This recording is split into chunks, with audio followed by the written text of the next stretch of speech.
Welcome to Talking Buffalo, featuring conversations with guests from around the world of sports, media, pop culture, and all things Buffalo, with your host, Patrick Moran.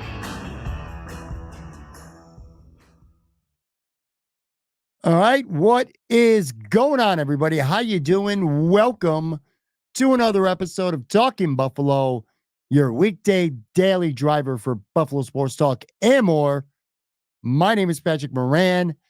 Thank you very much, as always, for locking in, whether you're watching, whether you're listening, following, subscribing. I do appreciate y'all very much. Before getting into this episode, I want to remind you one final time, because depending on when you are watching or listening to this, the show is actually tomorrow. Tomorrow being Saturday, July 20th, all day long, 10 a.m. to 6 p.m.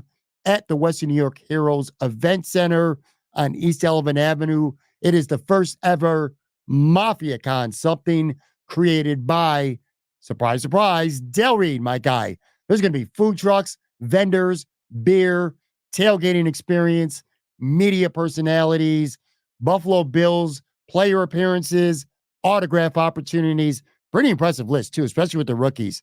Keon Coleman's going to be there. Cole Bishop's going to be there. Dwayne Carter's going to be there. Dorian Williams is going to be there. Last but not least, Terrel Bernard, who is going to play a role in this episode here in just a few minutes. Terrel Bernard is going to be there as well. Opportunity to get autographs with those guys. Also going to have live podcast all day long, including this one. I'll be on live from 3:15 to 4 p.m. at Mafia Con. I'm going to be joined by a very special guest. My man, Tim Graham of The Athletic, is going to join me. All proceeds, net proceeds from this event, benefit the Punt Foundation and the Western New York Heroes Incorporation. $20 will get you in the door. It is very, very well worth it for a great cause. So much to do. It's going to be a good time. And again, I'm going to raise some money for some very worthy charitable causes. Visit BuffaloMafiaCon.com for ticket information. I always have a harder time saying that. BuffaloMafiaCon.com. There you go. Today's episode, I just mentioned Terrel Bernard. I kind of want to focus it. This isn't going to be a very long episode at all. Friday episode, get you in and out of here as soon as possible, as soon as I possibly can. But we're going to focus on a question that I've been wondering about. Talked a little bit about it on the show with Tone Pucks. I put something on the Twitter X machine on Thursday. Got some pretty good responses. Got some thoughts of my own. Who is the 2024 Terrel Bernard going to be? And what I mean by that is Terrel Bernard is a player for the Buffalo Bills last year that kind of came out of nowhere. You knew that he was going to be in the mix to potentially be a starter. Did not know the type of player he would become. He ended up being a very impactful, meaningful player for the Buffalo Bills in 2023. Who's that guy going to be for 2024? That's what we're going to examine. We're going to go through some names, and I got some thoughts. So that's what we'll be doing today. Speaking of today, I'm recording this Thursday mid-afternoon. I am foaming at the mouth. Not going to do it. Not going to do it, but I am foaming at the mouth right now to drop some Cobra Kai season 6, final season, part 1 reaction and spoilers. 5 episodes dropped on Thursday on Netflix, and I watched all of them by like 12 o'clock. Consumed all 5 of them, binged them nonstop. I'm going to bite my tongue for now. Last year, I'm a big Cobra Kai guy, I didn't know this, but last year I did a show at Imperial Pizza with both Matt Perino and John Scott. And we spent a lot of time talking about the last season, season 5 of Cobra Kai. Now, there's still a part 2 coming in November, and I think a part 3 might be a movie. Not quite sure how they're doing that yet. So there's still more to come with this season, so maybe I'll hold off on that. But at some point, I'm going to give you guys some time to watch this season if you're into the show, because again, it just literally dropped a handful of hours ago. And then I'll dive into it, and maybe we'll have a discussion about it. Again, no spoilers. I'll say this though. This much I can say, even without no spoilers. And I don't like talking about shows often because I'm not really good at discussing shows without giving away spoilers, but none here. I'll say this. Good suspense. These first 5 episodes I thought were more suspenseful than other seasons. Kind of like, I may maybe not go as far to say edge of my seat, but definitely some, I didn't see everything being telegraphed as it was happening. Like you didn't always know what was coming next. There was some suspense, some things that you didn't know how they were going to play out. A few twists that I thought were cool. And that's not even counting the big twist at the end that personally I actually felt was a little bit telegraphed. So I'm not even talking about the big twist at the end. I'm just talking about a couple of other twists I thought were pretty cool. A surprising heel turn of sorts. I thought that was pretty cool. Couple nice little cliffhangers to lead you into part 2, which comes November 15th. They actually announced that. Honestly, I really did. I really liked this first batch, this first half of this final season. Other than one thing, I will say this, and this is not, well, I guess technically it's a spoiler. These fucking kids are still in high school. I mean, what are we doing here? These kids have been in high school for like 15 years, it feels like. They're in their early to mid 20s. They should be anyway at this point. I mean, come on. But they're all still in high school. All the kids, most of them are seniors. Yeah, they're still in high school, man. It's just that part of it is crazy. But that aside, this is a really fun series. And if you've been following along, if you like the nostalgia factor, if you like the cheese, there's a lot of cheese, and you know what Cobra Kai, the series is. If you've liked it to this point, I think you're going to like it even more so far with this final 6 season. Anyway, just had to throw that out there. Could not help myself. Look, I'm not going to spend 6.5 hours of TV watching or 5 hours, whatever it was, watching TV in one day and not even bring it up here on my show. That wasn't going to happen. But anyway, let's dive into today. Like I said, I don't want this to be a long episode, but yeah, who is going to be this year's Terrel Bernard? Again, last year, right around this time, or maybe a week or so out from training camp, the opinion on Terrel Bernard, not what it is now. A year ago at this time, it was going to be Terrel Bernard and Tyrel Dodson battling it out for the starting middle linebacker job at training camp. And content shows this one, many others, fan reaction on Twitter and Facebook and Instagram, et cetera. It wasn't Terrell versus Dodson. It's like, why are we getting Terrell versus Tyrel Dodson? Because neither of them felt like good, legitimate candidates to be starting middle linebacker. The Bills let Tremaine Edmunds walk in free agency. Big mega deal with the Chicago Bears. And from the day that Tremaine signed with Chicago, I think I speak for most fans and content creators here when I say, I was like, all right, well, he's getting a shitload of money and maybe good on Brandon Beane for not wanting to commit that much money to Tremaine Edmunds. But we kept expecting the Bills to do something to make up for losing Edmunds.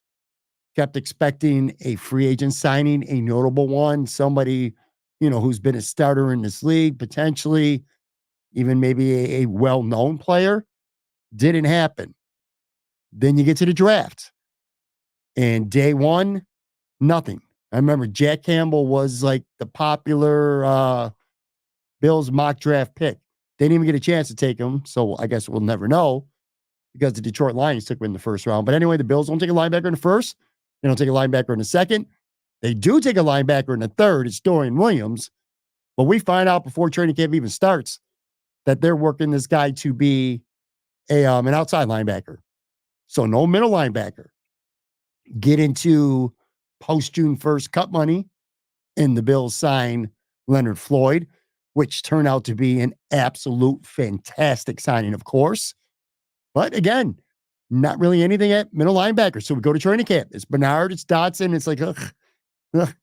Nobody thought much of either of those guys. And then Terrel Bernard, and I was at plenty of camp practices, never stood out to me. Then he got hurt, barely played the preseason. Yet he's still the starter for the Bills in week 1. And my conclusion at the time was, well, Terrel Bernard didn't win the job. Tyrel Dodson lost the job. Simple as that. So going into the season, expectations, what we thought would be, contributions from Terrel Bernard, the bar wasn't set very high.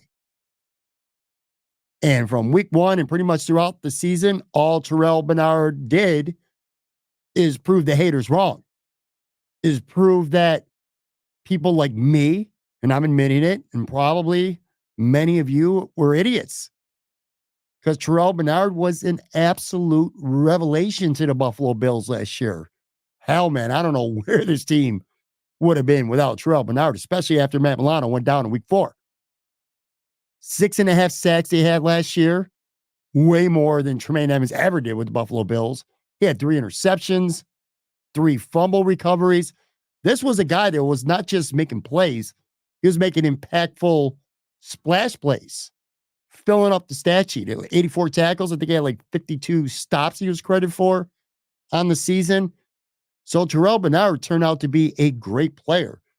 Not even just a solid contributor, it really sucks to not have this guy out there type of player. I mean, he did not play in the playoff game against Kansas City Chiefs. AJ Klein did. You know the story. I mean, come on. So anyway, that was last year of Terrel Bernard and what he became. And I've been wondering now as we get ready for Buffalo Bills training camp, who might be this year's version of Terrel Bernard. And there's a handful of candidates, and I'm going to say this too. A couple rookies have been thrown out there. Some veterans have been thrown out there. I want to be clear when I say who's the 2024 Terrel Bernard. What I mean by that is who is somebody right now that as we're doing previews, as we're spending a lot of time thinking about the Buffalo Bills and who could be, who are the star players, who are the breakout players, and who are some guys right now that are on this team that we really don't think much about right now. We don't think much of them, or we don't talk about them anyway. And who are those guys that if we're having the same conversation 12 months from now, you might be like, whoa, holy shit, man. So-and-so, what a revelation he turned out to be for the Buffalo Bills. What an asset this guy became for the Buffalo Bills, or that this guy was for the Buffalo Bills in 2024. So that's kind of the concept and the hopefully clear enough definition of what I'm talking about when I say who is this year's Terrel Bernard. I put something on Twitter, got some submissions, some that I agree with, some I think don't really fit the criteria of what I'm talking about. We'll kind of talk about both those players. A couple guys who I think even if, we're talking about sleepers right now that turn out to be something pretty special, I won't say never, but I think that might even be a reach even for this exercise. And then I got one. I'm going to end it when I get to the last one.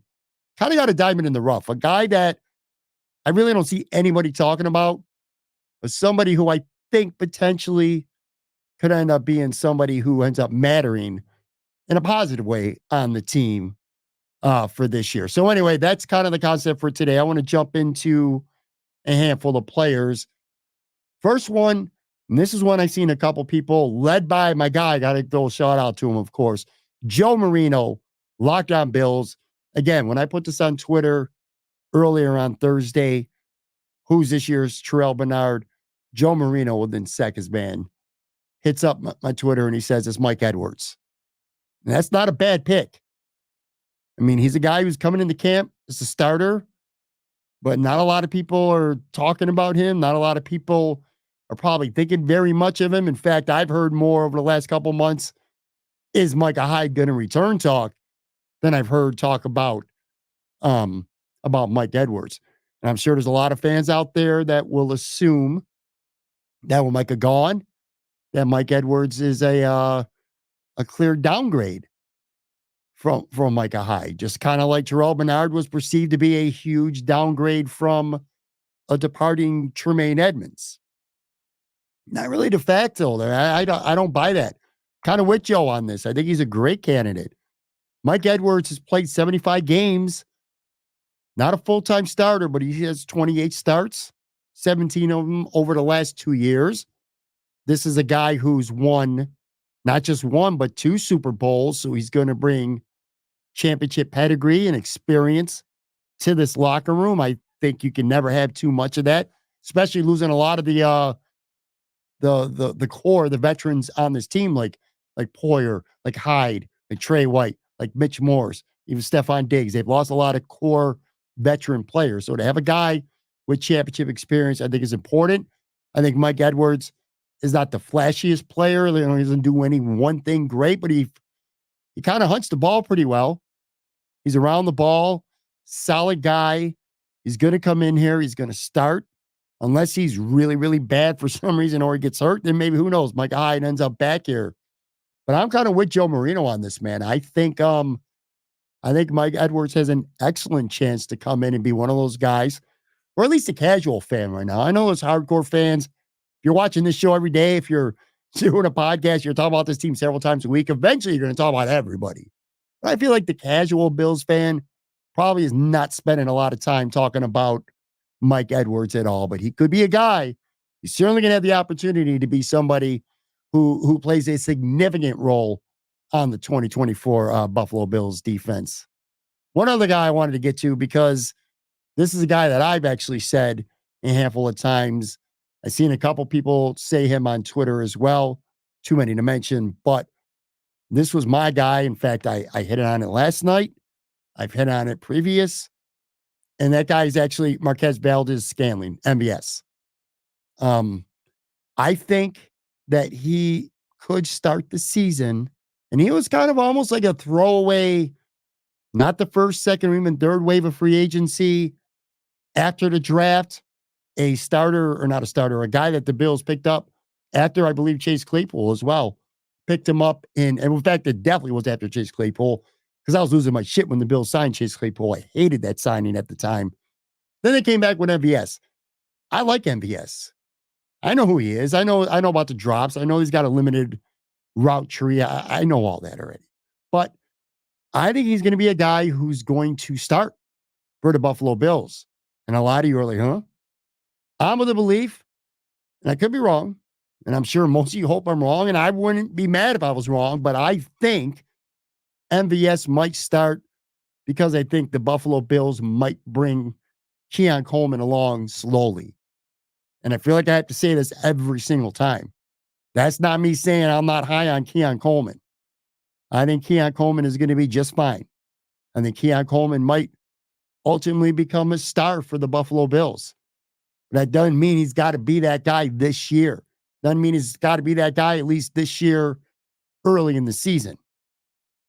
I think if Sean McDermott has the luxury, Joe Brady has the luxury to do it, they will bring Keon Coleman along a little bit on the slower side. And MVS is a guy with some proven production. He didn't really have a good season last year with the Chiefs at all. But in 2022, 687 yards. He had 690 yards with the Packers back in 2020. In fact, he led the NFL in 2020 with 20.9 yards per catch. So nearly 21 yards per catch. He's a guy who's going to get down the field. He's going to make some plays. Again, he's going to drop a couple passes. He's going to piss you off. He's not the blocker that Gabe Davis was. Neither of them are particularly crisp route runners. But MVS can take the top off of defense. And you know what else about MVS that I really love? And this kind of leads to why he's my pick for somebody who a year from now, you might be saying, wow, thank God we got him. Didn't think much of him at the time, but oh, wow, thank God we got him. Because your boy steps up in the playoffs. He makes plays when it matters. Big postseason last year. Again, after pretty much doing shit in the regular season. I think he had 3 catches of at least 30 yards in the playoffs this year. One of them against the Buffalo Bills. Caught a touchdown in the Super Bowl against San Francisco. Year before that, in the AFC Championship game, I think it was against City, he had over 100 yards. So the guy's come up big in the playoffs, and he doesn't drop the ball in the playoffs. He does in the regular season, but for whatever reason, he doesn't in the playoffs. So I think that guy's got potential galore on this football team, especially playing with Josh Allen. And this is a guy who's his career has consisted of playing with Aaron Rodgers, playing with Patrick Mahomes, and now playing with Josh Allen. So that's pretty wild. MVS is a guy that I really like a lot. And I think that given the opportunity, which I do think he's ultimately going to earn, not even get, but he's going to earn. I think he could be a guy that 12 months from now, you're going to be like, God damn, I'm really glad the Bills got MVS.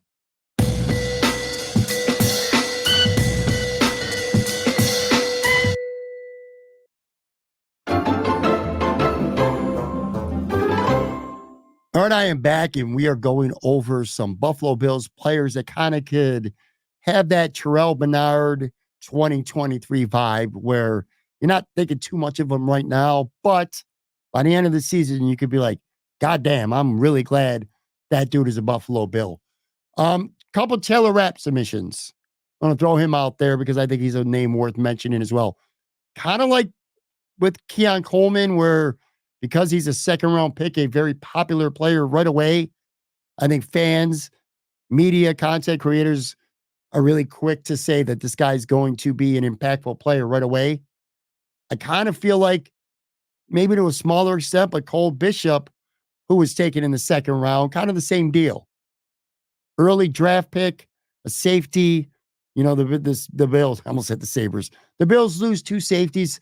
Yeah, man, let's get Cole Bishop right out there. He's going to start. He's going to be the guy. Maybe not so fast. You know, I can kind of see Cole Bishop as being a matchup piece. And by the way, this is not about Cole Bishop. It's about Taylor Rapp. But in terms of Cole Bishop, I could see him being a matchup piece. Maybe like how they used Jordan Poyer last year. No, Jordan Poyer was the man. He was the starter. But when they went to like that three safety package, when they played that dime defense and brought in that extra defensive back, Jordan Poyer moved to linebacker. Taylor Rapp would come in and he would take Poyer's spot at safety. Maybe they do that with Cole Bishop. They do that, you know, he could cover tight ends. He could be that bigger linebacker in a dime package. That's a pretty big role, decent role for a guy as a rookie. And the Bills like to use that a lot. And they had some pretty good success with it last year when Matt Milano got hurt. Unfortunately, Taylor Rapp got hurt at the end of last season, wasn't available in the playoffs. So the Bills didn't really have the luxury of just throwing Jordan Poyer linebacker. I think they had to go to Cam Lewis in that package. And that wasn't the same for the Bills. But anyway, I still think that I still think the rookie Cole Bishop's going to have a role with the Bills this year, a matchup role. He'll play some, but I don't think he's going to be the starter. I think Taylor Rapp's going to be that guy. Taylor Rapp signed last year. Again, another guy kind of like Mike Edwards. He came from a championship winning program, signed with the Rams last year, and honestly, didn't do much during the regular season. It started slow. I remember a bad penalty or two, beat a couple times. Didn't really do anything positively to stand out, but he started to come on later in the season. And I'll tell you what, that Miami game, when everything's on the line, Taylor Rapp came up not just big, but Taylor Rapp came up huge to put that game away at Hard Rock Stadium and help the Bills win another division title. You know, that game is funny because, you know, throughout the season, it's always going to be about Josh Allen, Stephon Diggs, and, you know, Ed Oliver, Greg Brazil, et cetera, et cetera. But when everything was on the line last year, that game in Miami, it was Deontay Hardy, who did nothing all year, returning a punt for a critical touchdown. Trent Sherfield, who mostly did nothing all year, making a really nice tightrope catch on a deflected ball in the end zone for a touchdown. And then Taylor Rapp, who knocks out a pass for Tyreek Hill that might have been a touchdown, certainly would have put them in scoring range. And then on the very, very next play, undercuts Chase Claypool, who kind of ran a lazy route. Taylor Rapp made a very athletic, instinctive diving interception to put the game away. And bam, the Bills win a division title. Unfortunately, Taylor Rapp got hurt on that play and didn't end up playing in the playoffs.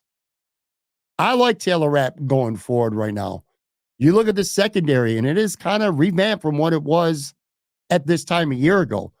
This time a year ago, you had Trey White locked in as a starter at corner. You had Micah Hyde. You had Micah Hyde. You had Jordan Poyer. That's 75% of your secondary right there turned over. And you look who's there now. Mike Edwards, new. Rasul Douglas, half season with the team. Certainly a veteran leader, I think, going forward, especially after what they lost. Christian Benford, a really solid year last year. Still not quite sure that that starting job is completely locked up for him over Kyrie Elam. Well, those should be. But even so, Taylor Rapp can kind of have I almost feel like he might be the leader to some extent of this kind of revamped Bills secondary. So based on what I saw at the end of last season and the fact that unlike last year where he knew what he's going to be a role player, he comes into camp in this 2024 season with the expectation of being a meaningful starter. And I think this could be a really surprisingly, to some, good year for Taylor Rapp. One other guy on the main list I just kind of hit on him in passing is going to be Kyrie Elam, actually. I got to give credit because I didn't really think of him. Somebody named Kyrie Wyatt on Twitter submitted him. I thought it was a good one. Most have counted Kyrie Elam out as a bust by now. And he may be competing. Forget about being this year's Terrel Bernard. I think he goes to camp. He's competing for possibly a roster spot at this point. There might not be another quarter on the team who might take CB3, and I'm talking about the boundary guys from him. But if he don't look impressive, that's the position, that's the player where I can see Brandon Beane saying, you know what? I need to hit the trade market. I need to go give me a veteran corner that I could trust that might not have a high ceiling, but they at least have a decent floor where if something happens to Rasul Douglas or something happens to Christian Benford, and something did happen to both of them last year, by the way, that I have someone that I could trust more than Kyrie Elam. That's how we're feeling right now about Kyrie Elam. And we should. And we should. But Kyrie Elam is still a guy that I think is oozing with potential. I think he has potential to still be a good player. He's done some good things. We've seen him in games do some good things. He had a pick last year, I believe, against Pittsburgh in the playoffs. A couple years ago, when they got shellacked by the Bengals, I thought him and Matt Milano were the only two guys on defense that even bothered to show up. And I mean that. So Kyrie Elam's done some good things. But he also does not have the trust of Sean McDermott. That is clear as day. One of those short leash guys. You make a mistake and bam, you're getting yanked. Dorian Williams was like that last year as a rookie too. James Cook, to a lesser extent early on, was like that as well. So I don't know what to make of Kyrie Elam, but I feel like if Kyrie Elam could put it all together and Bobby Babich maybe being a defensive coordinator, maybe that helps him. But if Kyrie Elam could put it all together, Kyrie Elam's got ability. I think Kyrie Elam's got more physical ability than Christian Benford, and that's nothing against Christian Benford. Benford was solid as hell last year.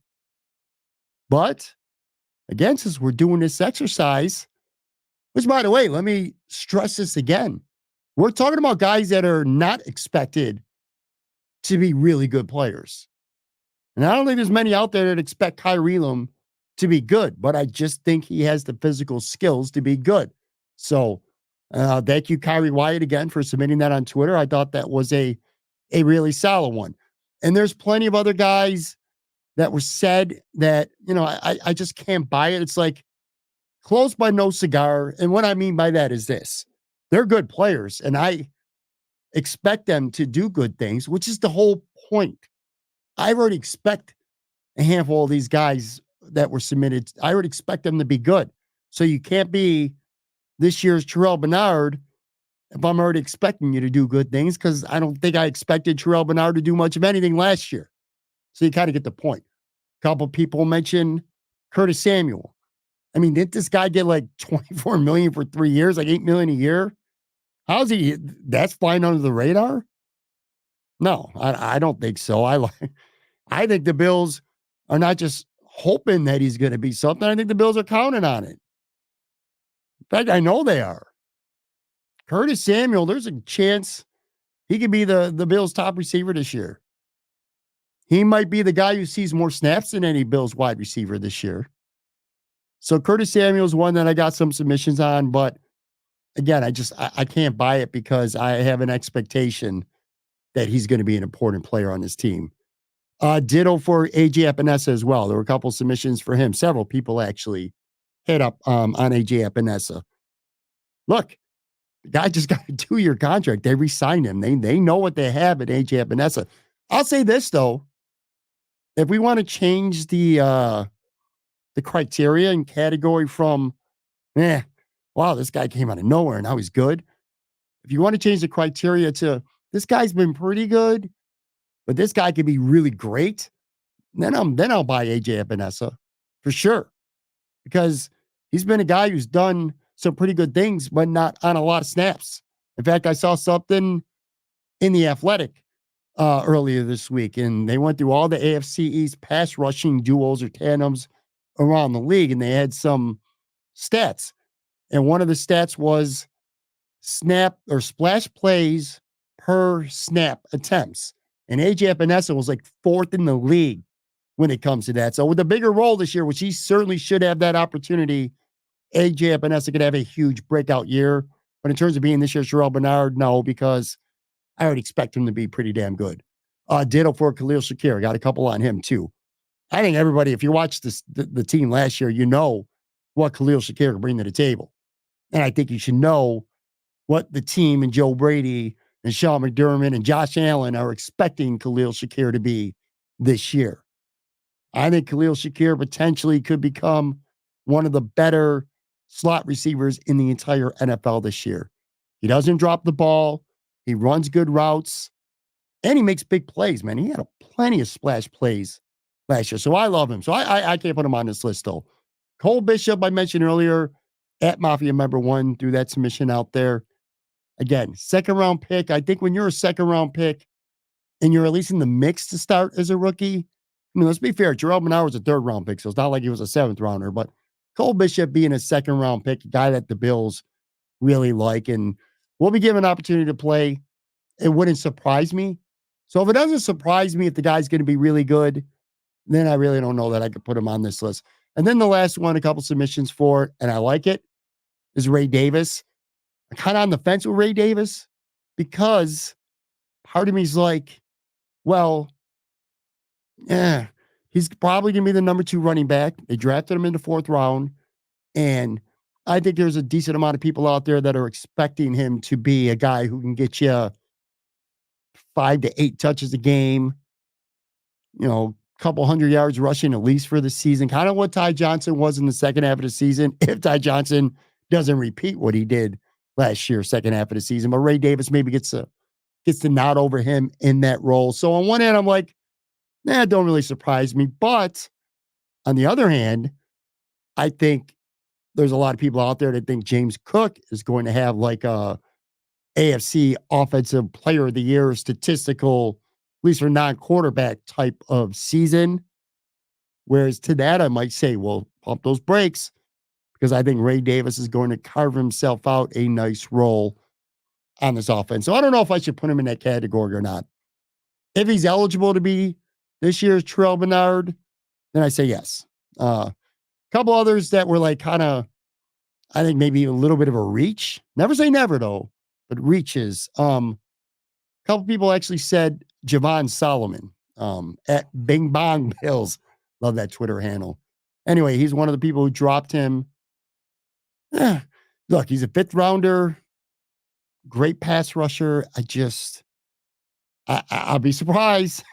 I'd be surprised, maybe even more surprised if Javon Solomon is a guy who gets 9 to 11 sacks somehow this year. I'd even say 7.5 sacks. We'll set it there. If Javon Solomon gets 7.5 sacks this year, probably would surprise me even more than what Terrel Bernard did for the Bills last year. I just don't think he's going to play. Barring injuries, I almost feel like he's going to be a red shirt. You got Rizzo, you got Von Miller, you got AJ Epinesa, and you got Dwayne Smoot. I'm pretty sure those are your top 4 locked in. I don't see path to a lot of playing time for him. And he's a rookie and he's raw. So it's going to take some time to develop. Again, never say never, but feels a little bit far-fetched to me. Another one, same position too. Brian J said Kingsley Jonathan, and he said he's shown flashes in small sample sizes.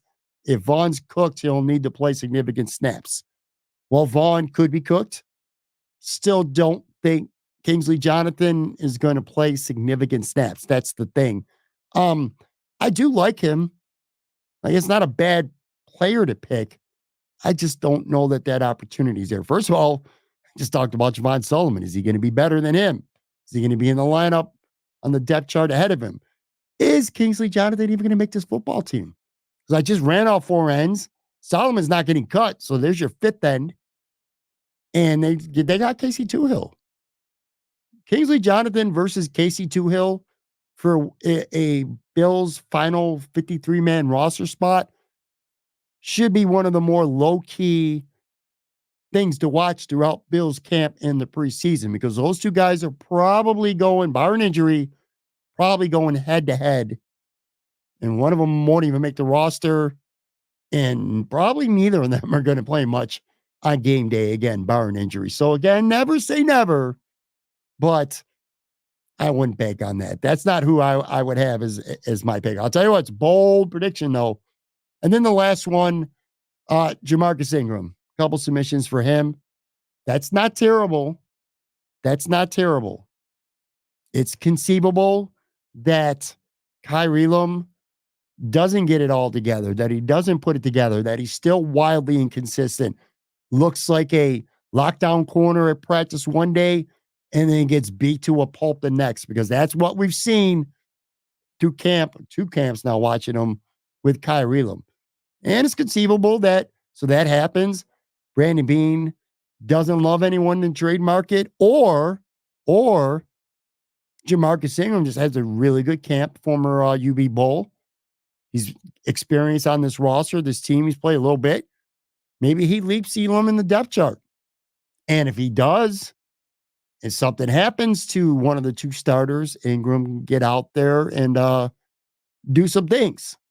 Maybe Ingram could be your Dane Jackson or your Levi Wallace, those type of players that I'm sure Brandon Beane would love to have behind his starters. That's actually a pretty good pick. Maybe I might even throw him in that could happen category, because these were kind of like almost borderline not realistic candidates. So, I like that one, though. I like Ingram. All right, before we get out here real quick, let me give you my final pick here. This is mine. No one else tweeted this. So if it happens, I get all the credit. And if it doesn't, well, forget that you ever watched or heard this. My pick for a potential, and this is the diamond in the rough, and this is a bold one, man. This is a really bold one. But my pick for your potential 2024 Terrel Bernard is Alec Anderson. I think David Edwards, the Bills have done pretty much nothing at guard since re-signing David Edwards and kind of anointing him, so it seems, as a starting left guard. They did not draft a guard. They did not really sign anybody as a guard. Now, La'el Collins has played some guard. He is a Buffalo Bill for now. Who knows what he has left? I've also heard, I believe it was Bean, maybe it was McDermott, I think it was Bean, though, said that they intend on playing him at right tackle to start and then seeing where that goes. Maybe he gets himself in the mix, but I do think there's somebody who might push David Edwards. Alec Anderson could be that dude. He's from UCLA, undrafted, but he's been in the system now for 2 years. He's looked good. I remember so many reports talking about this guy looking pretty good at practices, at camp, preseason. The Bills like him. They're pretty high on him. And if David Edwards, for whatever reason, isn't up to task, or, David Edwards last year was one hell of a 6 offensive lineman, which is a formation that the Bills like to run a lot. If that guy's going to be, say, La'el Collins this year or something like that, and it's not working out, there's lots of scenarios and factors where I'm like, well, maybe Edwards goes back to that role. Alec Anderson, here's what I'm saying. Long story here. I'm being really long-winded too. With a good camp, I think Alec Anderson is a guy who has an opportunity to come in and really, really push David Edwards for that starting left guard job. Again, diamond in the rough here. This is not I completely expect this to happen. Admittedly, a kind of throwing a dart, being a little bit on the bold side out there with Alec Anderson. But I think potentially, because the Bills like him, I do think that could be a player that ends up fitting that bill. Alec Anderson, potentially this year's Terrel Bernard. All right. Anyway, it's going to do it for this episode. Again, one last time, if you live in the area, if you live in the Western New York area, try to get out to the Western New York Hero Center on East Elvin for Mafia Con on Saturday. I cannot wait. There's going to be, so from what I understand, again, I'm doing a podcast live there with Tim Graham. We're going to be out from 3:15 to 4. My understanding is the Bills players who are doing autographs are going to be just at the table before. Keon Coleman is there. There's a little bit of a spoiler alert here. He's going to be there from 2 to 3:30. So he'll be ending about 15 minutes on my show and see if I can nudge him over and get him on my show for a couple minutes that I'll be taping tomorrow, and they'll drop in podcast form actually on Monday. Cole Bishop's also going to be starting when my show is like 15 minutes in. So maybe even at the top, I might try to snag him for a few minutes as all. We'll wait and see. But anyway, as a fan, you should definitely go, man. Like I said, food vendors, beer, all kinds of like personalities are going to be there that are recognizable in the Western New York sports and news media community. So it's going to be a great time. Hope to see you there. And if not, have a good weekend. Enjoy it. Be safe. Have fun on this nice summer weekend, actually. And I'll be back with brand new episodes starting on Monday. Talk to you then.